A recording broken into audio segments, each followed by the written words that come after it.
E aí, gente, beleza? Vocês viram na foto aí, ó, deu ruim, ó. Ó, o 155, como é que tá aí, ó.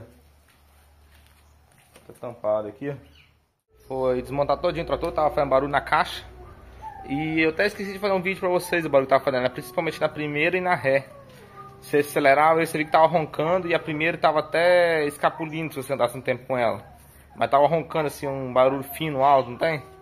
Aí ele abriu aqui, o rapaz aqui viu um pedaço dele aí. Viu umas engrenagens ruins, mas ele levou a parte da caixa embora, que vai desmontar na oficina dele lá. E se ele mandar alguma coisa pra mim, eu vou botar aí no vídeo também.